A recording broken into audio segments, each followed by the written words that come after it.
दिनेश केवर आप सबका स्वागत है न्यूज़ टाइम में। WHO का दावा कि भारत के अंदर कोविड से 47 लाख मौतें हुई हैं।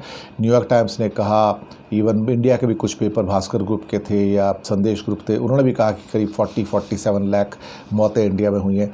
सरकार है कि मानने को तैयार ही नहीं है। इनका रिपोर्ट गलत है, इनके पास कोई एविडेंस नहीं है, इनके पास जो मैथमेटिकल मॉडल है वो गलत है। हमारे भारत सरकार ऐसी है, अब जो ऐसी कुछ भी इनके खिलाफ चला जाए तो ये कहते टच मी नॉट, मेरे बारे में बोलने की हिम्मत मत कर रहा क्योंकि मैं खुदा बन गया हूँ। ये किसी की बात नहीं मानते, ये यूएनओ की बात नहीं मानते, ये WHO की बात नहीं मानते, ये अखबारों की बात नहीं मानते, ये न्यूयॉर्क टाइम्स की बात नहीं मानते, ये किसी की बात मानते नहीं हैं। भारत का आंकड़ा 47 लाख है और ये एक नहीं, ना जाने कितनी ऑर्गेनाइजेशन, कितने न्यूज़पेपर ने कहा है कि इंडिया के अंदर जो डेथ का जो आंकड़ा है वो 40 लाख से ज़्यादा है और सरकार ने सिर्फ 5 लाख डिक्लेयर किया है।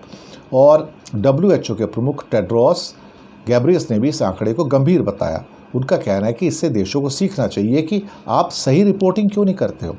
भारत जैसे देश में जहाँ मौतों की संख्या को भी छुपाया जाता है, आप सोच सकते हो कि शर्मनाक है, लज्जाजनक है।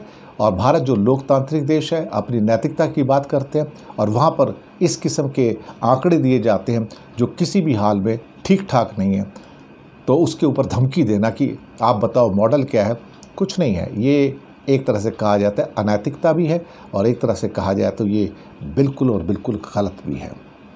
इंडिया इस टाइम एक ऐसे डोमेन में आ गए जहां वो किसी के आंकड़ों को स्वीकार नहीं करता, अपनी सरकार के आंकड़ों को स्वीकार नहीं करते और कहते टच मी नॉट। यानी कि इतनी महंगाई होने के बाद भी कहेंगे हमारी महंगाई वो मनमोहन सिंह की महंगाई से कम है, तो चिंता करने की ज़रूरत नहीं है।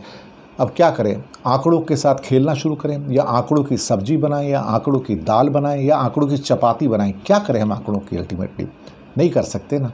ये सोच के नहीं जी उस टाइम ज़्यादा थे अब कम है तो हम खुश होना चाहिए क्योंकि मोदी सरकार के आंकड़े शायद हो सकता है मनमोहन सरकार के आंकड़ों से थोड़े से कम होंगे तो हमें खुश हो जाना चाहिए, लेकिन तब सब्सिडी भी तो ज़्यादा थी, ये भी तो सोचिएगा ना।